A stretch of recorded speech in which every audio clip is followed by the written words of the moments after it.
Hello एमर्स, एक बार पुनः हम लोग आ गए हैं अपने लेक्चर एंड टॉपिक को आगे बढ़ाने के लिए। तो जैसा कि आप सभी लोग जानते हैं, हम लोग पढ़ रहे हैं मोशन, और मोशन को ही हम लोग आज आगे की ओर देखेंगे। चलिए स्टार्ट करते हैं। पिछले लेक्चर में हम लोगों ने समझ लिया था मोशन क्या होता है, ठीक है। मोशन यानी गति क्या होता है। उसके बाद फिर हम लोगों ने ये समझा था कि मोशन का कारण क्या है, ठीक, क्या कॉज है जिसके कारण गति होती है। तो वो भी कारण समझा गया था, और समझा गया था कि एक्चुअल में कारण क्या है, फोर्स यानी बल। तो बल के कारण क्या होती है, गति होती है। और बल की प्रमुख बातें मैं बोल सकता हूँ कि मेन बातें मैंने क्या कर ली थी, आपको बता दी थी और आपने समझ भी ली थी, ठीक है। अब कहानी फिर से स्टार्ट हो रही है और फिर से हम समझने जा रहे हैं गति के नियम को। मेनली आप लोग ये भी जानते होंगे कि आप गति के समीकरण पढ़ के आए हो, है ना। गति के समीकरण पहले चैप्टर में गति का समीकरण पढ़ाया गया था, जहाँ पे आपने बोला था कि गति का प्रथम समीकरण होता है v is equal to u plus a t. Second होता है s is equal to u t plus half a t square. Third होता है हमारे पास v square is equal to u square plus two a s. और ये तब के लिए है जब हम इस पर वर्क कर रहे हैं, यानी जब मोशन हमारे द्वारा हो रहा हो, जब मोशन गुरुत्वाकर्षण बल के अलावा किसी बल के कारण हो रहा हो, तब हम गति के समीकरण क्या करते हैं, तब हम ये वाले गति के समीकरण लगाते हैं। इसमें एक्चुअल में है क्या, तो इसमें हम लोग प्रारंभिक वेग और अंतिम वेग और उसके साथ साथ डिस्प्लेसमेंट, एक्सीलरेशन और टाइम के बीच में रिलेशन दिखा रहे होते हैं, ठीक है। लेकिन अगर मान लीजिए बल कौन सा बल हो, गुरुत्वीय बल यानी ग्रेविटेशनल फोर्स लगा हो, ग्रेविटेशनल फोर्स लगा हो, तो ग्रेविटेशनल फोर्स अगर लग रहा है तो उस केस में जो गति के समीकरण बनेंगे या गति के समीकरण हम देखेंगे तो वो कौन कौन से होंगे। तो v is equal to u plus g t and h is equal to u t plus half g t square. And उसके बाद फिर हम देखेंगे v square is equal to u square plus two g h. ये तब के लिए है जब बॉल कहाँ से आ रहा है, ऊपर से नीचे की ओर आ रहा है, ठीक है। ऊपर से नीचे की ओर आ रहा है तब गति के समीकरण ये लगेंगे, ठीक है। ये पहला, ये दूसरा और ये तीसरा। लेकिन सपोज कर लीजिए बॉल कहाँ से, तो बॉल नीचे से ऊपर की ओर जा रहा है, तब गति के समीकरण तो पहला हो जाएगा v is equal to u plus u minus g t हो जाएगा, ठीक है। सेकेंड वाला हो जाएगा h is equal to u t minus half g t square. And third वाला हो जाएगा v square is equal to u square minus two g h, ठीक है। अब देखिए यहाँ पे क्या हो गया, यहाँ पे हम लोगों ने देखा कि a को बदल दिया गया है g से, और g भी किस में रखा गया है, माइनस में। डैश को बदल दिया गया है h से। ऐसे सेम कहानी यहाँ पे भी हुई है, ओके। तो इस बात को याद रखेंगे कि जब बॉल कहाँ जाएगी, नीचे से ऊपर की ओर, तब हम क्या रखेंगे, माइनस जी। एंड जब बॉल ऊपर से नीचे की ओर आएगी तब हम क्या रखेंगे, एक्सीलरेशन प्लस जी, ठीक है ना। इसका कारण क्या है, इसका कारण ये है कि ध्यान से देखेंगे आप तो ये रही पृथ्वी एक्चुअल में किसी भी ऑब्जेक्ट को कहाँ की ओर खींचती है, नीचे की ओर। यानी एक किधर बल लगा रही होती है, नीचे की ओर। तो जब ऑब्जेक्ट नीचे की ओर आ रहा है तब तो पृथ्वी की इच्छा के अनुसार काम कर रहा है, तब उस केस में इस बॉल की जो स्पीड होगी क्या होगी, धीरे धीरे नीचे आते आते क्या हो जाएगी, बढ़ जाएगी। क्योंकि पृथ्वी नीचे की ओर खींच रही है तो एक्सीलरेशन किधर की ओर है, नीचे की ओर। एक्सीलरेशन की भी डायरेक्शन किधर की ओर है, नीचे की ओर। जिधर बल लगेगा एक्सीलरेशन की भी डायरेक्शन उधर ही होती है, ओके। अब आप ऑब्जर्व भी करते हो कि अगर आप बॉल को क्या करो, ऊपर से छोड़ो, तो ऊपर से नीचे आते आते आते आते उस बॉल की स्पीड क्या हो जाती है, बढ़ जाती है। लेकिन अगर सेम वही काम हम नीचे से ऊपर की ओर करें, यानी अगर हम किसी बॉल को नीचे से ऊपर की ओर फेंकते हैं तो बहुत तेज स्पीड से फेंकते हैं, लेकिन बॉल कुछ दूर तक जाते जाते, मतलब कुछ ऊपर तक जाते जाते जाते क्या हो जाता है, स्लो हो जाता है। क्योंकि पृथ्वी बल कहाँ लगा रही है, नीचे की ओर। एक्सीलरेशन भी किधर की ओर है, नीचे की ओर। और आप बल के विपरीत दिशा में काम कर रहे हो, इसका मतलब एक्सीलरेशन कैसा काम करता है, निगेटिव वर्क करता है, जिसे हम रिटार्डेशन बोलते हैं, ठीक है ना। यानी जब ए माइनस में चला जाता है तो उसे हम लोग क्या बोलते हैं, रिटार्डेशन, ठीक है। रिटार्डेशन यानी मंदन, ठीक, मंदन कहते हैं। और ये तब होता है जब हम बल के विपरीत दिशा में किसी ऑब्जेक्ट की क्या करते हैं, गति कराते हैं तब। तो अगर ऑब्जेक्ट बल के दिशा के विपरीत डायरेक्शन में काम कर रहा है, अपोजिट डायरेक्शन में काम कर रहा है, तब उस केस में जो एक्सीलरेशन होगा वो क्या हो जाएगा, निगेटिव हो जाएगा। दैट मीन्स रिटार्डेशन होना स्टार्ट हो जाएगा। ये आप ब्रेक की कंडीशन में भी देख सकते हैं। जब आप ब्रेक लगाते हो ना, है ना, तो जब आप ब्रेक लगाते हो तो भी यही रिटार्डेशन ही देखने के लिए मिलता है। कार कहाँ जा रही होती है, आगे। अब ब्रेक लगा के आप कहाँ रोकना चाहते हो उसको, पीछे की ओर ना, तो इसका मतलब वो क्या है, रिटार्डेशन है। तो देखते हैं धीरे धीरे स्पीड क्या हो जाती है, कम, क्योंकि आपने फोर्स किधर की ओर लगा दिया है, जिधर ऑब्जेक्ट जा रहा है उसके विपरीत डायरेक्शन में, ओके। तब उसके केस में आपको वर्क भी निगेटिव मिलेगा, वो आपको आगे जाके पढ़ने के लिए भी मिलेगा। आई होप आप यहाँ तक की कहानी समझ गए होंगे। ये एक्चुअल में क्या है, ये गति के समीकरण है। अब हम गति के क्या पढ़ेंगे, नियम। दोनों में अंतर क्या होता है, तो समीकरण का मतलब रिलेशन दिखा रहा होता है और नियम का मतलब एक्चुअल में बता रहा होता है कि अगर गति होगी तो क्या क्या नियम को उसको फॉलो करना पड़ेगा। समझ पा रहे हैं ना, ये क्या था, ये संबंध बता रहा था, लेकिन ये एक्चुअल में नियम बताएगा कि अगर एक ऑब्जेक्ट मोशन कर रहा है तो उसके क्या क्या नियम होंगे, यानी कौन कौन से नियम उसके पास होंगे, यानी उसको फॉलो करने पड़ेंगे। समझ पा रहे हैं, फिर से मेरी बात समझिए। गति के समीकरण संबंध बताता है, लेकिन नियम, गति का नियम क्या बताता है कि एक ऑब्जेक्ट जब मोशन कर रहा है तो उसे इन इन नियमों को फॉलो करना पड़ेगा, यानी नेसेसरी है, जरूरी है, तभी वो क्या कर सकता है, गति कर सकता है। ओके, तो चलिए आइए समझते हैं गति के कौन कौन से नियम हैं। इसको आप नोट डाउन कर लेंगे। चलिए, आपने नोट डाउन कर लिया होगा, अब हम आगे बढ़ते हैं।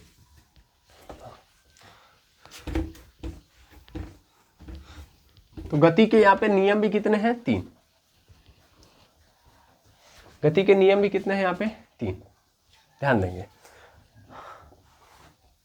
यहाँ पे गति के 3 नियम हैं। ठीक है, प्रथम नियम, इसे हम जड़त्व का नियम कहते हैं। ठीक, फर्स्ट लॉ ऑफ इनर्शिया। ठीक, सेकेंड लॉ, इन द्वितीय नियम जो है उसे संवेग का नियम कहते हैं या संवेग परिवर्तन का नियम।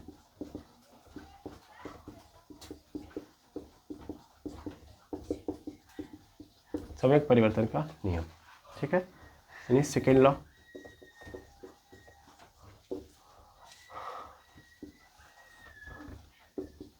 Of change in momentum and तीसरा, तृतीय नियम, जिसे हम लोग क्या बोलते हैं, क्रिया प्रतिक्रिया का नियम।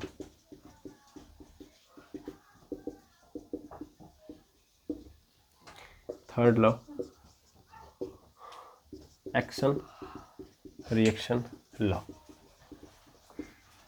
Law of action and reaction. Okay, तीनों नियम को पहले डिस्क्राइब करते हैं, मतलब पहले समझते हैं क्या मतलब है इसका। ठीक है, तो ध्यान से समझिएगा। पहला नियम, अच्छा, ये तीनों नियम एक्चुअल में एक ही चीज़ को समझा रहे होते हैं, वो है फोर्स, यानी बल। अब आप कहेंगे सर अभी आपने बोला कि ये एक्चुअल में मोशन को समझाने के लिए आया है ना, कि अगर एक ऑब्जेक्ट मोशन कर रहा है तो उसको इतने सारे नियमों को क्या करना पड़ेगा, फॉलो करना पड़ेगा। तो सच है, ठीक है। अब देखिए कैसे, मैं पहले एक चीज़ रिलेट कराना चाहता हूँ कि एक्चुअल में मोशन एंड फोर्स में ज़्यादा चेंज नहीं है। देखिए मैं पहले ही बोल चुका हूँ, मोशन तभी होगा जब फोर्स होगा, ठीक है ना, यानी फोर्स आएगा तभी क्या होगा, मोशन होगा। ठीक, तो इसीलिए ज़्यादातर हमें पूरा फोकस किस पे करा गया इन तीनों नियमों में, फोर्स पे, क्योंकि फोर्स को आप समझ लोगे तो मोशन अपने आप काम करेगा। ठीक है, जाहिर सी बात है कि अगर कोई ऑब्जेक्ट रुका हुआ है आपके आसपास, अगल बगल कोई ऑब्जेक्ट रुका हुआ है, रेस्ट में है, अगर उससे आप मोशन कराना चाहते हो तो आपको क्या लगाना पड़ेगा, फोर्स। अब आप जैसा फोर्स लगाओगे, जिस तरीके से फोर्स लगाओगे, उस तरीके से आपको मोशन करता हुआ नजर आएगा वो ऑब्जेक्ट, है ना। तो बस इसी कारण कि यहाँ पे फोर्स की बात ज़्यादा की गई है। पहला नियम क्या है, दूसरा नियम क्या है, तीसरा नियम क्या है, ध्यान से समझेंगे। तो पहला नियम है जड़त्व का नियम। इस नियम के अनुसार ये होता है कि अगर कोई भी ऑब्जेक्ट रेस्ट में है, ठीक है, तो वो रेस्ट में ही रहेगा। अगर कोई ऑब्जेक्ट क्या है, मोशन में है, तो मोशन में ही रहेगा।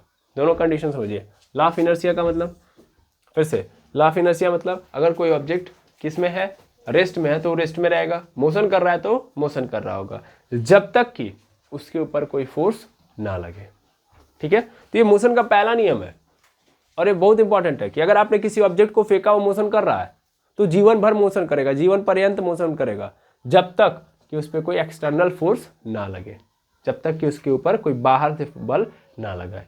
ठीक है, अब आप कहेंगे सर ऐसे पॉसिबल ही नहीं है, हम एक बॉल को फेंकते हैं, हम एक बॉल को जब ऊपर हवा में फेंकते हैं तो जीवन भर क्या ऊपर ही जाते रहता है, नहीं जाते रहता है ना, कुछ दूर तक ऊपर जाएगा, फिर क्या हो जाता है, नीचे आना स्टार्ट हो जाता है और फिर रुक जाता है। तो ऐसा क्यों होता है, तो मैंने पहले ही बोला ना कि उस पर कोई बल नहीं लगने देना, है ना।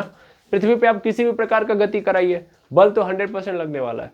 जैसे अगर आप ऊपर नीचे गति करा रहे हैं तो जाहिर सी बात है धरती मैया यहाँ पे बैठी हुई है ना, धरती मैया साफ साफ बोल देती है भाई कि देखो हर मोशन कराओ, मतलब सभी मोशन करा सकते हो, ऐसे सीधा मतलब सीधा मोशन कराओ, धरती पे जितना मन करे मोशन कराओ, हम ज़्यादा कुछ इंटरप्ट नहीं करेंगे। लेकिन जब तुमने ऊपर नीचे मोशन कराना स्टार्ट किया, धरती को छोड़ के जाने का प्रयास किया, तो तुरंत ही क्या लगाने लगेंगे वो, एक अट्रैक्शन फोर्स यानी एक आकर्षण बल, और उस आकर्षण बल के कारण वो जो ऑब्जेक्ट है वो तुरंत क्या हो जाएगा, डाउन हो जाएगा। समझ में आ रहा है? समझ में आ रहा है जो मैं बोल रहा हूँ? यानी कहने का मतलब ये है कि इस नियम ने ये बोला कि एक्चुअल में अगर कोई ऑब्जेक्ट मोशन कर रहा है तो मोशन करेगा, अगर कोई ऑब्जेक्ट रेस्ट में रुका हुआ है तो रुका ही रहेगा, लेकिन जब तक कि क्या नहीं लग जाए, एक्सटर्नल फोर्स यानी बाहरी बल ना लगे, तब तक ही ऐसा हो सकता है। अच्छा, ऐसे ही आप खुद सोच सकते हैं कि अगर आपके अगल बगल कोई ऑब्जेक्ट रुका हुआ है तो तब तक रुका रहेगा, वैसे ही रुका रहेगा जब तक कि आप उसके ऊपर बल ना लगाएं, है ना? जैसे ये घर ही देख लीजिए, एक कमरा ही देख लीजिए, कमरा हटेगा, हिलेगा यहाँ से नहीं, जब तक कि मैं इसे हटाऊं ना, ऐसा नो। तो जब तक हम बाहरी कोई फोर्स नहीं लगा देते तब तक कोई ऑब्जेक्ट के स्टेट में चेंज नहीं आने वाला है। पहला नियम यही है, ठीक है? ठीक। अच्छा, अब आप कहोगे सर ठीक है, ऊपर नीचे वाला खेल हो गया, एक दूसरा देख लेते हैं। अगर हम अब बॉल को क्या करते हैं, फेंकते हैं जमीन पे, तो क्या ये बॉल रुकती है? तो चलती हमेशा रहती है क्या? अगर आप बॉल फेंकते हो, मतलब ऐसे क्या करो, अपने घर के पास ही मतलब कहीं भी ऐसे फेंक दो, सीधा स्ट्रेट रोड है उसी पे फेंक दो, तो कुछ देर बाद उसकी स्पीड देखते हो कम हो जाती है और धीरे धीरे करके बॉल रुक जाती है। तो ऐसा कहाँ हुआ? अभी तो बॉल ऊपर तो जा नहीं रही थी, ऊपर जाती तो धरती में खींच लेती, लेकिन ऐसा क्यों हुआ कि नीचे फेंक रहे हो तब हो गया? जानते हो? तो एक फोर्स लगता है। जब भी कोई ऑब्जेक्ट किसी सरफेस से टकराता है तो सरफेस के कारण उस ऑब्जेक्ट के ऊपर एक फोर्स लगता है, जिसे हम लोग घर्षण बल कहते हैं।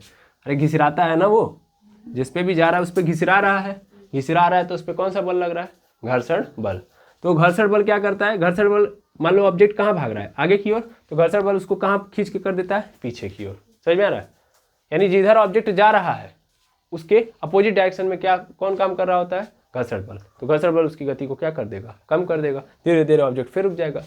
अगर वो घर्षण बल नहीं होता तब उस ऑब्जेक्ट को कोई रोक सकता था? नहीं। अगर धरती में ग्रेविटेशनल फोर्स नहीं लगाती तब वो ऑब्जेक्ट रुकता? ऊपर की ओर जो फेंके हो, स्पेस में चले जाइए, स्पेस मतलब समझ रहे हैं ना, धरती के गुरुत्वाकर्षण क्षेत्र को, मतलब जो गुरुत्वीय क्षेत्र है उसको छोड़ दीजिए, और जब आप स्पेस में चले जाएंगे, अंतरिक्ष में चले जाएंगे, वहां पे आप किसी भी ऑब्जेक्ट को फेंकेंगे तो ऑब्जेक्ट वैसे ही मूव करता रहेगा जब तक कि उस पर कोई दूसरा गुरुत्वाकर्षण बल ना लगा दे। ऑब्जेक्ट में बहुत सारी चीजें, अगर आप ऑब्जेक्ट क्या बोलते हैं, सॉरी, स्पेस में अगर आप चले जा रहे हो, सपोज करिए आप स्पेस क्या बोलते हैं, मतलब किसी प्लैनेट पे गए हैं और वहां से आ रहे हैं, अचानक से आपके मतलब जिसमें भी आप गए हैं, जो भी रॉकेट वगैरह है आपका, उसमें से आप किसी कारणवश बाहर निकल गए स्पेस में, समझ में आ रहा है? बाहर चले आए, समझ रहे हैं? तो उसी में आप तैरते ही रह जाएंगे पूरे स्पेस में, क्योंकि आपको कोई खींचने वाला है नहीं, मतलब कोई आपके ऊपर बल लगाने वाला है नहीं। आप गिरे, मोशन कर रहे हैं तो जीवन भर मोशन है करते रह जाएंगे।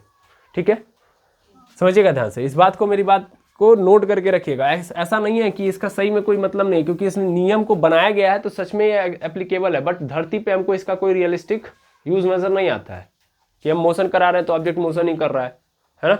रुका हुआ है तो रुका ही रहेगा। हाँ, ये वाला थोड़ा सा लगता है कि हाँ रुका हुआ है तो रुका ही रहेगा जब तक कि हम उसके ऊपर फोर्स ना लगा दें, लेकिन ये वाला थोड़ा सा हमारे समझ से परे होता है कि हम अगर किसी ऑब्जेक्ट को चला रहे हैं तो जीवन भर चलता रहेगा, तो हम कहते हैं ऐसा हो ही नहीं सकता, है ना?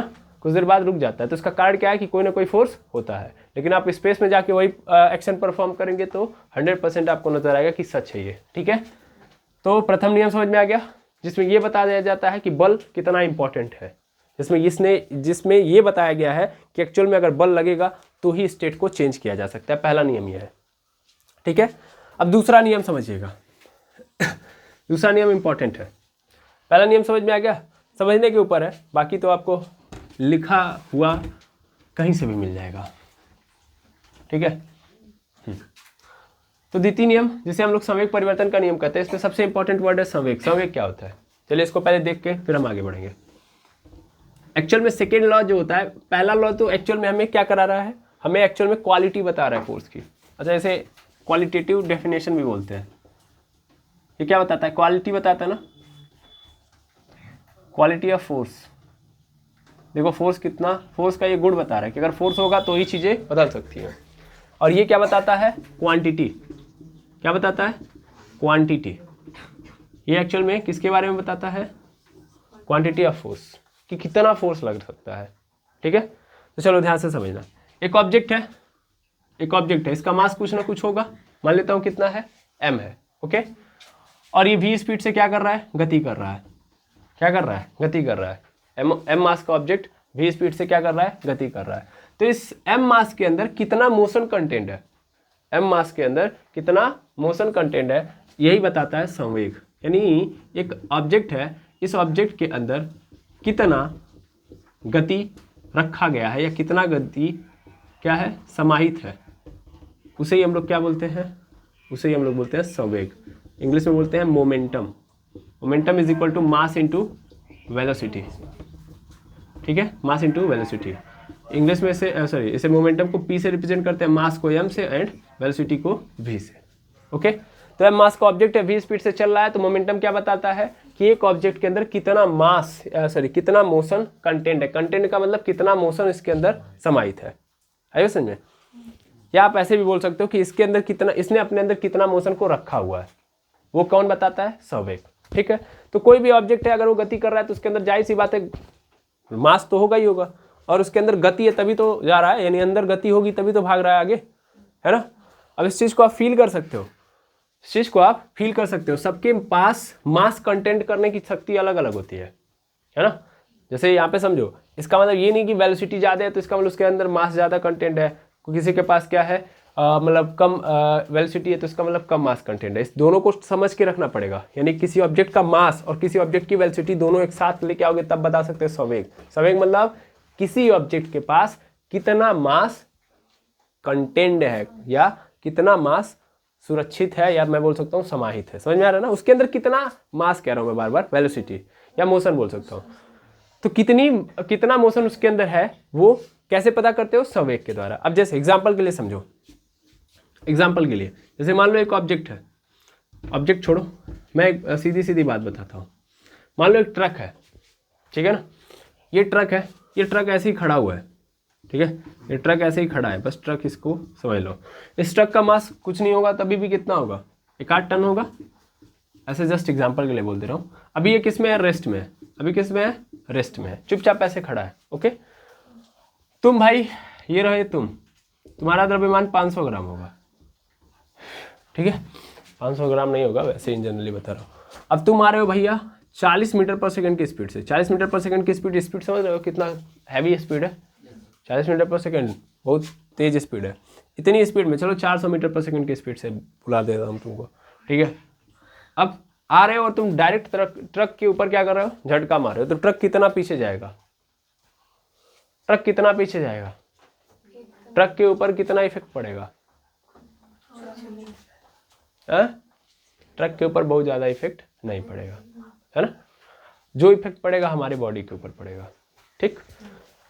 लेकिन अभी देखना, मैंने तुमको रेस्ट में कर दिया, समझ में आ रहा है, तुमको रेस्ट में कर दिया और मैंने इस ट्रक को 10 मीटर पर सेकंड की स्पीड से दौड़ा दिया। अब किसके ऊपर इफेक्ट पड़ेगा, अभी भी हमारे ऊपर ही पड़ेगा। समझ पा रहे हो। तो ये जो मैं बता रहा हूँ ना, ये एक्चुअल में ये बता रहा है कि देखो इसके अंदर ज़्यादा मोशन कंटेंट है, इसके अंदर कम मोशन कंटेंट है, इसका मोमेंटम इसके मोमेंटम से क्या है, हाई है। आयो समझ में। जिसके अंदर मोमेंटम ज़्यादा है इसका मतलब उसके अंदर मोशन की क्षमता ज़्यादा है, और जिसके पास मोशन की क्षमता ज़्यादा है अगर वो किसी दूसरे के पास जाएगा तो उसको भी उतनी क्षमता से, जैसे मेरे पास एनर्जी ज़्यादा है तो जब जिससे मैं मिलूंगा उसको भी मैं एनर्जेटिक बना दूंगा, जाहिर सी बात है ना। तो ये रही बात यहाँ पे भी कि अगर यहाँ पे मोमेंटम इसका हाई है तो इसके मोमेंटम में भी ये चेंज ला देगा ज़्यादा, लेकिन इसके पास मोमेंटम कम है तो इसके मोमेंटम में इसने कोई चेंज नहीं लाया। क्लियर है। तो मोमेंटम मतलब समझ में आ गया होगा, इतना काफ़ी है आपको समझने के लिए, ठीक है। अब समझना ध्यान से, मैं यहाँ से मिटा रहा हूँ इसको, ये ट्रक स्कूटर जो भी है, देखना देखना ध्यान से। हुआ क्या कि m मास का ऑब्जेक्ट v स्पीड से चल रहा था, ठीक है, v नहीं मैं मान लेता हूँ u स्पीड से। किस स्पीड से चल रहा है, u स्पीड से, ठीक है। अचानक से कुछ होता है और अचानक से कुछ होने के कारण ये जो m मास का ऑब्जेक्ट है इसकी स्पीड अचानक से v हो जाती है। पहले क्या थी, u थी, लेकिन अचानक से क्या हो गई, v। ओके, तो जाहिर सी बात है इसकी वेलोसिटी में क्या आया है, चेंज। आप देख सकते हैं वेलोसिटी में क्या आया है, चेंज। वेलोसिटी में चेंज आने का मतलब क्या है, एक्सीलरेट आया है, मतलब एक्सीलरेशन आया है। यानी मान लो सपोज कर लो एक ट्रक है या तुम गाड़ी चला रहे हो सिंपली, तो तुम्हारी स्पीड 20 मीटर पर सेकंड की स्पीड है, ठीक है ना, लेकिन अचानक से तुम्हारी स्पीड क्या हो रही है, 30 मीटर पर सेकंड। तो उसका कारण क्या होगा, तुमने एक्सीलरेटर लिया होगा, एक्सीलेटर थोड़ा सा बढ़ाया होगा ना। अरे एक्सीलेटर हाथ में, बता चुका हूँ मैं पहले भी, होता है ना। कौन से हाथ में होता है एक्सीलेटर बाइक में? राइट में कि लेफ्ट में? राइट में। ओके, तो राइट में होता है एक्सीलरेटर। ओके, वो जो राइट में एक्सीलरेटर उसी को तुमने बढ़ाया होगा, तो गाड़ी एक्सीलरेट की होगी, इसीलिए स्पीड तुम्हारी क्या हुई है? बढ़ गई है। ओके, 10 किलोमीटर पर second, sorry 10 kilometre per hour की स्पीड से तुम्हारी गाड़ी चल रही थी, अचानक से 30 किलोमीटर पर आवर हो गई, तो इसका मतलब स्पीड में चेंज आया, कारण एक्सीलरेटर। यस और नो? ओके, तो स्पीड में चेंज आया ड्यू टू एक्सीलरेटर। और अगर एक्सीलरेटर आया है तो मैं पहले ही बता चुका हूँ, फोर्स आया है। जब जब स्पीड में चेंज होगा, देखो मैं फोर्स के कारण कई सारे बता चुका हूँ, 5 है, 5 फिर से लिखवा दे रहा हूँ। ठीक है, पहला कारण कि जब भी अगर स्टेट में चेंज आ रहा है, ऑब्जेक्ट मोशन से किस में जा रहा है? रेस्ट में, या रेस्ट से किस में जा रहा है? मोशन में। रुका हुआ है, चलने लगा, या चल रहा है, रुक गया, तो इसका कारण क्या होगा? फोर्स। ठीक है, ये पहला, ये दूसरा। तीसरा, स्पीड में चेंज आ गया, स्पीड में चेंज आ गया, स्पीड में चेंज आ गया, तो भी इसका कारण क्या बनेगा? फोर्स, यानी बल। समझ में आया? ध्यान से समझिएगा। तो मोशन से रेस्ट में ऑब्जेक्ट चला जाए, या रेस्ट से मोशन में चला जाए, या स्पीड में चेंज आए, तो तीनों कारणों का कारण कौन होगा? फोर्स होगा। तीनों घटनाओं का कारण फोर्स। चौथे नंबर पे चले जाइए। चौथे नंबर पे जाएंगे, अगर आप ध्यान से देखें तो अगर मान लीजिए डायरेक्शन में चेंज आ गया, कोई ऑब्जेक्ट पूरब में जा रहा था, अचानक से उसकी डायरेक्शन किस में चली गई? पश्चिम में, तो भी क्या होगा? फोर्स। ठीक है, और अगर कोई ऑब्जेक्ट है उसके शेप में चेंज ला दिया मैंने, शेप में चेंज ला दिया, तो भी क्या होगा? कारण। शेप में चेंज, तो भी कारण फोर्स। क्लियर? समझ में आया? तो पांचों कारण दिमाग में रखने हैं। यहाँ पे स्पीड में चेंज आया तो जाहिर सी बात है क्या आया होगा? फोर्स। अब ये कितना फोर्स आया होगा जिसके कारण ये यू से भी में गया, उसको हम देखते हैं। तो जाहिर सी बात है ये यू से भी में गया होगा, तो शून्य से तो गया नहीं होगा, हमने पल के थोड़ी सी क्या की होंगी?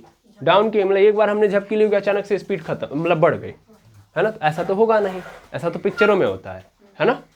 यहाँ पे नहीं होगा। जाहिर सी बात है कुछ ना कुछ टाइम लगा होगा, तो मान लेता हूँ टाइम कितना लगा है? टी। ओके, अब मैं थोड़ा सा चेक करता हूँ। पहले तो मैं इस कंडीशन में, मान लो ये ए पॉइंट है, ये क्या है? बी पॉइंट है। मैं ए पॉइंट पे इस ऑब्जेक्ट का अगर मैं मोमेंटम देखूँ तो कितना होगा? मान लेता हूँ ये शुरुआती है, इसलिए मैंने पी आई ले लिया, तो इनिशियल मोमेंटम कितना होगा भाई? एम इंटू यू होगा कि नहीं होगा? M into u. भाई कितना मास है और कितनी वेलोसिटी है ऑब्जेक्ट के पास। फिर ये बाद में कितना मोमेंटम हो गया, तो एम इंटू भी। चेक करना है मुझे कि मोमेंटम में कितना चेंज आया, तो मैं क्या कर दूंगा? बाद वाले में से पहले वाले को घटा दूंगा, और कितना टाइम लिया? तो टी टाइम लिया, तो इसलिए मैं टी से क्या कर दूंगा? डिवाइड। ओके, तो ध्यान से समझेंगे, तो पी एफ की वैल्यू कितनी है? एम भी माइनस पी आई की वैल्यू कितनी है? एम यू अपॉन पूरे के नीचे टी। एम क्या कर लेंगे? कॉमन कर लेंगे, तो क्या हो जाएगा? भी माइनस यू अपॉन पूरे के नीचे टी। ठीक है ना? यहाँ पे बहुत ज़्यादा साफ दिखने लगेगा, इसलिए मैं इधर आ रहा हूँ, यहाँ पे आ रहा हूँ। ठीक है ना? यम से मैं यहाँ पे कॉमन, यहाँ पे यम कॉमन कर लूँगा मैं, तो यम कॉमन कर लूँगा, तो भी माइनस यू अपॉन पूरे के नीचे क्या हो जाएगा? टी।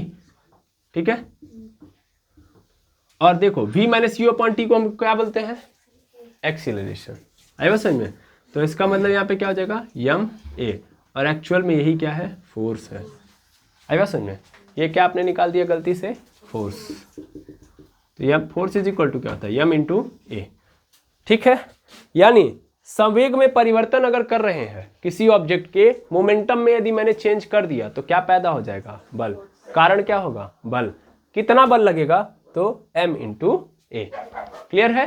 m इंटू ए। मोमेंटम में चेंज करने का मतलब वेलोसिटी में चेंज। अगर मैं किसी ऑब्जेक्ट के वेलोसिटी में क्या लाऊंगा? चेंज, तो इसका मतलब उसके मोमेंटम में क्या आएगा? चेंज। ओके, और मोमेंटम में आया चेंज, तो इसका मतलब कारण क्या बनेगा? फोर्स। तो एक्चुअल में सेकेंड लॉ क्या बताता है कि कितना बल लगता है किसी ऑब्जेक्ट के मोमेंटम को चेंज करने में। आइए समझ में? अब ऑब्जेक्ट रुका हुआ है तो भी उसके पास मोमेंटम है भाई, उसका मोमेंटम क्या है? जीरो है। चलने लगा तो मोमेंटम इंक्रीज कर गया ना, तो जीरो से कुछ हुआ ना, मोमेंटम तो चेंज हुआ ना। मोमेंटम चेंज होगा तो कारण क्या बनेगा? फोर्स।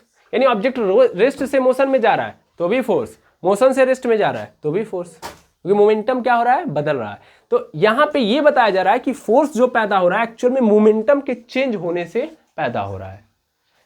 पूरे मोशन में बातें खुल के ही बोली जा रही है, लेकिन जब आपके सामने रखी जाएंगी तो अलग तरीके से। मैं पहले ही बोल चुका हूं कि मोशन से रेस्ट में जाने का कारण फोर्स होता है और रेस्ट से मोशन का भी कारण क्या होता है, फोर्स होता है। लेकिन उसी चीज को इसने मोमेंटम की परिभाषा में कन्वर्ट करके बोला है कि जब मोमेंटम में चेंज आएगा तो ही क्या आएगा, फोर्स। आप इस समय बैठे हैं तो आपके पास कोई मोमेंटम है कि नहीं है, कोई मोमेंटम नहीं है, कोई मोमेंटम नहीं है, वेलोसिटी बिकॉज जीरो है। तो ठीक है, मान लेता हूं मोमेंटम जीरो है, लेकिन जो ही आप उठ के चलना स्टार्ट कर देंगे तो मोमेंटम आ जाएगा आपके पास। अब मोमेंटम आया तो इसका मतलब पहले जीरो था, अब कितना हो गया, 10-20 हुआ होगा, यानी इनिशियल जीरो फाइनल 10-20, यानी चेंज आया ना इनिशियल और फाइनल में। जब इनिशियल और फाइनल में चेंज आया तो क्या आएगा, फोर्स।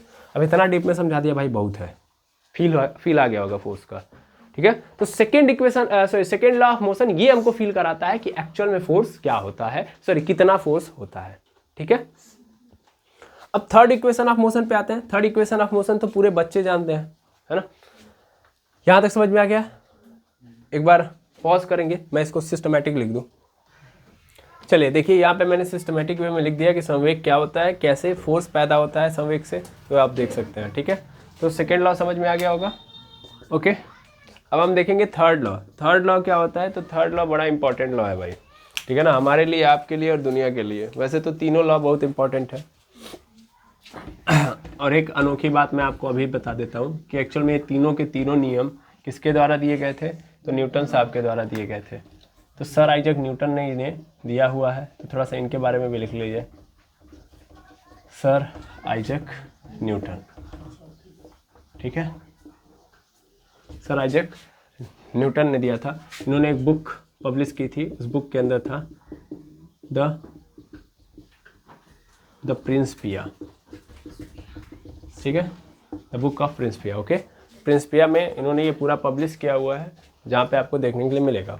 अब थर्ड इक्वेशन पे पहुँचते हैं। थर्ड इक्वेशन को बोलते हैं हम लोग action reaction, action reaction law, okay. क्या मतलब है इसका, देखिए, अगर आप क्या कर रहे हो, किसी के ऊपर बल लगा रहे हो, ठीक है, अगर किसी के ऊपर आप क्या लगा रहे हो, बल, फोर्स लगा रहे हो, तो वो ऑब्जेक्ट भी आपके ऊपर बल लगाएगा, बस सीधा लॉ यही है, ठीक है ना। जैसा आप करोगे वैसा पाओगे, आपने सुना है ना, हाँ, बस सिंपल कहानी है ये, जो बोओगे वही पाओगे, ये सुना होगा, जैसी करनी वैसी भरनी है। सब कहानियों को समराइज करते हुए न्यूटन साहब ने बोला कि जब हम किसी ऑब्जेक्ट के ऊपर बल लगाते हैं, ठीक है, तो वो ऑब्जेक्ट भी हमारे ऊपर क्या लगाता है, बल लगाता है।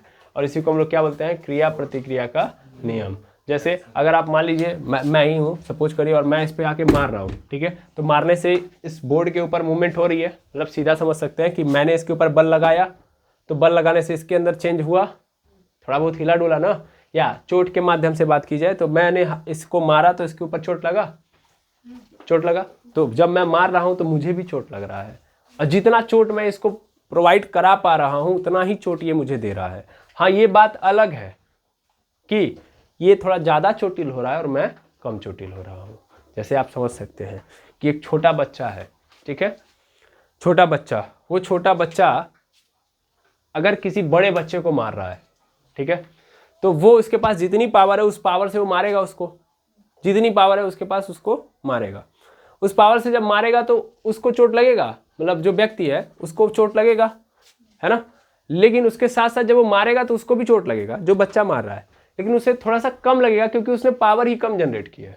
अब अगर वही बड़ा बच्चा मार रहा है तब नहीं पकड़ पा रहे आप, मेरी बात समझिए। जैसे एक बड़ा बच्चा है, बड़ा या सिंपल समझो बच्चा ही है, अगर जैसे आप लोग देखे होंगे ना, एक शॉर्ट्स वगैरह में आता होगा, उसमें ना यही होता है, ये खेल होता है जिसमें पूरे पावर से एक थप्पड़ मारना होता है, देखा जाता है कि कौन कितना ज़्यादा बलशाली है, समझ में आ रहा है। तो उसमें जब वो थप्पड़ मारता है ना, जब आप देखेंगे जब वो थप्पड़ मारता है तो उसका स्लो मोशन में रिएक्शन भी दिखाता है कि क्या होता है, उसके गाल के ऊपर कितना भयंकर चेंज आता है।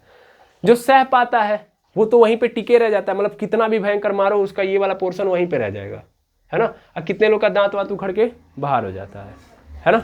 लेकिन जो मारा है उससे भी पूछो, उसको भी लगा इस पे, लेकिन इस पे इफेक्ट थोड़ा सा कम नजर आता है, बिकॉज ये वाला थोड़ा सा क्या होता है, पावर, मतलब हार्ड होती है, मतलब स्किन, यहाँ वाली स्किन क्या होती है, सॉफ्ट होती है, तो इसलिए यहाँ पे चोट ज़्यादा लगता है, यहाँ पे कम। तो इसलिए यहाँ वाले को तो थोड़ा ज़्यादा फील हो रहा होगा, यहाँ पे कम लग रहा होगा, लेकिन लगा उतना ही फोर्स है, समझ में आ रहा है। जैसे मैं किसी दीवार पे मार रहा हूँ तो दीवार पे मारूंगा तो दीवार को चोट लग रहा है, लेकिन दीवार के ऊपर कोई इफेक्ट आ रहा है नहीं, लेकिन उसका इफेक्ट आप बराबर समझ सकते हो कि आपके हाथ पे आ रहा है, वहाँ से आप फील कर सकते हो कि सच में एक्शन रिएक्शन लॉ हो सकता है। बाकी जगहों पे तो आप मारोगे तो दूसरे के ऊपर ही नजर आ रहा है कि मैंने जितना बल लगाया वो दूसरे के ऊपर ही दिख रहा है, हमारे ऊपर तो कुछ नहीं हुआ, तो एक्शन रिएक्शन का हुआ। लेकिन दीवार पे मार के देखिए, तब आपको समझ में आएगा कि एक्शन का रिएक्शन कैसे होता है ना। दीवार पे मारेंगे उस समय आपको ये दिखाई देगा कि मैंने इसको मारा, इसके ऊपर कुछ नहीं हुआ, एक्चुअली में पूरा एक्शन मेरे ऊपर हो रहा है ना। ठीक है, तो डिपेंड करता है कि हम कहाँ पे फोर्स लगा रहे हैं। ओके, लेकिन ऑलवेज याद रखेंगे कि जितना फोर्स हम किसी ऑब्जेक्ट के ऊपर अप्लाई करेंगे उतना ही फोर्स हमारे ऊपर लगेगा। अब इसमें बहुत सारे हमारे पास क्या होते हैं, एग्जाम्पल के रूप में समझाने के लिए होते हैं। जैसे आप बंदूक किसी चलाते हो, बड़ी वाली बंदूक राइफल वगैरह होती है, तो चलाते हो ना, तो जब चलाते हो तो गोली जब आगे जाती है, जो ही आप ट्रिगर दबाते हो, तो ट्रिगर दबा के क्या करते हो, आप बाहर की ओर फोर्स लगाते हो, तो यूँ ही देखते हो बंदूक पीछे की ओर क्या मारती है, झटका मारती है ना, क्योंकि बंदूक पे आगे की ओर बल लगता है। तो जाहिर सी बात है जब आगे की ओर बल लगेगा तो बंदूक पीछे की ओर बल लगाएगी। ओके, है वैसे में, तो उसे हम लोग क्या बोलते हैं, एक्शन रिएक्शन फोर्स बोलते हैं, sorry action and reaction law बोलते हैं। इस कारण ऐसा हो रहा होता है। ऐसे हर जगह भी आपको देखने के लिए मिलता है। ऐसा घोड़ा जब चलता है तभी भी, घोड़ा चलता है ना, या कोई भी पशु पक्षी वगैरह, सॉरी पशु पक्षी की बात नहीं कर रहे हैं, पशु जब चलते हैं 4 पैर होते हैं उनके। अब मेनली घोड़ा इसलिए बोला जाता है क्योंकि घोड़ा ज़्यादा लोड वगैरह लेके चलता है ना। बैलगाड़ी भी चलती है तो बैल वगैरह भी लोड लेके चलते हैं, तो दोनों को लेके चल सकते हैं। तो जब चलते हैं तो आखिर चल कैसे पाते हैं, और आप खुद चलते हैं तो चल कैसे पाते हैं, तो इसका सबसे प्रमुख कारण है ये लॉ। जब आप मोशन कर रहे होते हैं तो आप क्या कर रहे हैं, जमीन के ऊपर बल लगा रहे हैं और जमीन को एक्चुअल में पीछे की ओर ढकेल रहे हैं। तो जब आप जमीन को पीछे की ओर ढकेलते हैं तभी जमीन आपको कहाँ की ओर ढकेलती है, आगे की ओर। इसमें एक बात याद रखने लायक है, और वो बात क्या है कि हम जिधर फोर्स लगाएंगे उसके अपोजिट डायरेक्शन में ही फोर्स लगेगी। हम नीचे की ओर बल लगाते हैं इसीलिए जमीन हमको कहाँ की ओर हम कहाँ की ओर जाते हैं, तब आगे की ओर। अच्छा, इसका एक और एग्जांपल आप देख सकते हैं एक्शन रिएक्शन लॉ का। एक आता है ना, एक चादर के रूप में होता है, अभी मेले वगैरह के अंदर बहुत ज़्यादा होता है, तो उस पर आप जंप करते हैं, है ना। चादर इलास्टिक की चादर होती है, रबड़ की, सॉरी, है ना। तो उस पर जब आप जंप करते हैं तो जितना तेजी से आप जंप करेंगे उतना ऊपर फिर आपको कूदा देता है ना। तो जितना ज़्यादा आप कूदेंगे, मतलब जितना ज़्यादा उस चादर के ऊपर बल लगाएंगे उतना तेजी से आप ऊपर जाएंगे। तो वहाँ पे भी आप इसको देख सकते हैं, किसको, एक्शन रिएक्शन लॉ को। समझ आ रहा है, यानी किसी ऑब्जेक्ट के ऊपर जितना हम बल लगाएंगे वो ऑब्जेक्ट भी हमारे ऊपर उतना ही बल लगाएगा, लेकिन अपोजिट डायरेक्शन में। ठीक है, तो तीनों नियम अपने आप में सबसे इंपॉर्टेंट नियम है। ठीक है, और ये तीनों नियम शुरुआती दौर के पूरी फिजिक्स को चलाते थे। समझ में आ रहा है ना। ये 3 नियम जो है ये शुरुआती दौर के फिजिक्स को पूरी तरीके से हैंडल करते थे। बाद में जब आपका वो मॉडर्न फिजिक्स वगैरह आया तो वहाँ से चीज़ें बदलने लगी, लेकिन शुरुआती दौर के सबसे मैं बोल सकता हूँ बहुत कीमती नियम है ये। ठीक, तीनों नियम क्लियर हो गए। अब इनको डीप में पढ़ने के लिए हमको ज़्यादा टाइम देना पड़ेगा, इतने से नहीं हो पाएगा। ठीक है, बाकी आपको समझ में आ गया। गति का प्रथम नियम, जड़त्व का नियम। इसमें क्या होता है, कोई ऑब्जेक्ट क्या है, रुका हुआ है तो रुका ही रहेगा, चल रहा है तो चलता ही रहेगा। अच्छा, इस पर भी बहुत सारे एग्जाम्पल हमारे सामने आते हैं। इसके एग्जाम्पल बता सकते हैं आप लोग, एक आध एग्जाम्पल बता दीजिए। बस में आप बैठे हुए हैं, है ना, बस में आप बैठे हुए हैं, रुकी हुई है बस, अचानक से चल दे तो आपको किधर की ओर झटका लगता है, पीछे की ओर। आप तुरंत कहाँ भागते हैं, पीछे की ओर। अच्छा, आप गाड़ी पे, अब ऐसा जरूरी नहीं कि बस में हम बैठेंगे तभी ये फील होगा, बाइक पे ही बैठ जाइए। बाइक पे चुपचाप बैठे हैं आप, जनरली किसी से बात कर रहे हैं, अचानक से जो आपका जो चालक है, ड्राइवर है, वो अभी नया नया सीखा है, समझ में आ रहा है, वो सन से क्या करेगा, सन से फर्स्ट गियर हड़ाक से आगे, समझ पा रहे हैं, तुरंत आप कहाँ जाएंगे, पीछे। वो भी जाएगा पीछे साथ में, लेकिन वो हैंडल पकड़ा होगा तो कम जाएगा, आप ज़्यादा पीछे जाएंगे, समझ पा रहे हैं। नहीं, झटका दोनों को लगेगा। तो झटका क्यों लगा, बिकॉज आपकी बॉडी किस स्टेट में थी, रेस्ट में थी, लेकिन आप अचानक से किस में चले गए, मोशन में, है ना। अब देखो, ऑब्जेक्ट जब रेस्ट में है तो रेस्ट में ही रहना चाहेगा, ये प्रॉपर्टी है। एक चीज मैं समझाना भूल गया, लेकिन अब ये समझ लीजिए, जो जड़त्व लिखा है ना, inertia, it is a property of object. एक ऑब्जेक्ट की प्रॉपर्टी है जिसमें ऑब्जेक्ट जिस अवस्था में उसी अवस्था में रहना चाहेगा, जिस अवस्था में है उसी अवस्था में रहना चाहेगा। अगर उसकी अवस्था में परिवर्तन लाओगे तो उसका क्या करेगा, विरोध करेगा। जैसे आप अगर बैठे हैं, कंफर्टेबल हो गए हैं, तो आप उठना चाहेंगे नहीं, आप उसी अवस्था में रहना चाहेंगे, ठीक है ना, जब तक कि कोई बाहर से एक्सटर्नल फोर्स ना लगाए। ओके, सपोज करिए अभी तो जिस कमरे में बैठे हैं उसमें तो आप मजबूरन बैठे हैं, मेरे द्वारा लगाए गए बल के कारण बैठे हैं, ठीक है। सपोज करिए यही कमरा एसी वाला होता, ठीक है, समझ पा रहे हैं, और फुल विज़न होता है इसमें, समझ पा रहे हैं, और मतलब मैं बोल सकता हूँ अच्छा खासा लाइटिंग वगैरह किया गया होता, अच्छी खासी मतलब प्रॉपर्टी होती है इस कमरे के पास, तो आप जहाँ पे बैठे हैं वहाँ से उठना चाहेंगे। तो बाहर तो बहुत भयंकर धूप चल रही है, आप चाहेंगे ही नहीं जाना। अगर घर वाले बुलाए ना, ये मतलब एक बात कह रहा हूँ, तो आपको उठने का मन करेगा नहीं, आप यहीं पे रुके रहना चाहेंगे ना। तब तक जब तक कि कोई एक्सटर्नल फोर्स ना लगे। वही कहानी है। अच्छा, ऐसे ही कहानी आपको चद्दर के रूप में भी दिखती है ना। बहुत दिन तक अगर आप जिस पे सो रहे हैं, बहुत दिन तक उस पे सोइए, उसके बाद अचानक से एक दिन आपके मन में विचारधारा उत्पन्न हो कि नहीं, हम जहाँ पे सो रहे हैं वहाँ पे थोड़ा साफ नहीं नजर आ रहा है, इसको साफ कर लेते हैं, क्योंकि हम मनुष्य हैं। ओके, हमें साफ करना चाहिए, हमारे पास ये सभ्यताएं हैं। तो आपने उठाया उसको, जब उठाने के बाद आप क्या करते हैं, उसको झाड़ते हैं, तो देखते हैं धूल निकलती है ना। तो धूल क्यों निकल जाती है, उसका प्रमुख कारण बताइए। इसका कारण ये है कि आप चद्दर के ऊपर बल लगाते हो, है ना। तो आप लगाते हो चद्दर के ऊपर बल, और चद्दर के ऊपर बल लगा के आप ऊपर से कहाँ ले जाते हो, नीचे। लेकिन होता क्या है कि ये जो कण है ये कहाँ आ चुके हैं, ऊपर, है ना। जब ही आपने ऊपर लाया तो ऊपर तक, मतलब ऐसे सपोज कर लिए कि ऐसे नीचे है चद्दर, और चद्दर ये रहा, ठीक है। सपोज कर ले रहा हूँ मैं, ऐसे सपोज कर लेता हूँ कि ये है हमारे पास। अब ये अभी फिलहाल में क्या है, कण भी इसके अंदर चिपके हुए हैं और ये चद्दर भी यहीं पे है, ठीक है। मैंने तुरंत ऐसे झटका दिया, तो झटका देने से क्या हुआ, झटका देने से ये हुआ कि कण को पता ही नहीं चला, पूरा खेल किस पे चला गया, मतलब पूरा फोर्स किस पे आपने लगाया, चद्दर पे। तो चद्दर पे बल लगा तो वो तो बेचारे आगे बढ़ गए, लेकिन कण वहीं के वहीं रह जाते हैं, इसीलिए वो क्या हो जाते हैं, चद्दर से बाहर आ जाते हैं। समझ में आ रहा है। तो इसी हम लोग क्या बोलते हैं, जड़त्व का नियम। और बस वाले में एक और देख लेते हैं कि अचानक से आप सफर कर रहे हैं, मोशन चल रहा है, अचानक से ब्रेक मार दिया किसी ने, तो तुरंत आप कहाँ जाते हैं, आगे। क्यों आगे जाते हैं, क्योंकि आपकी बॉडी कहाँ भाग रही है, आगे, ठीक है ना।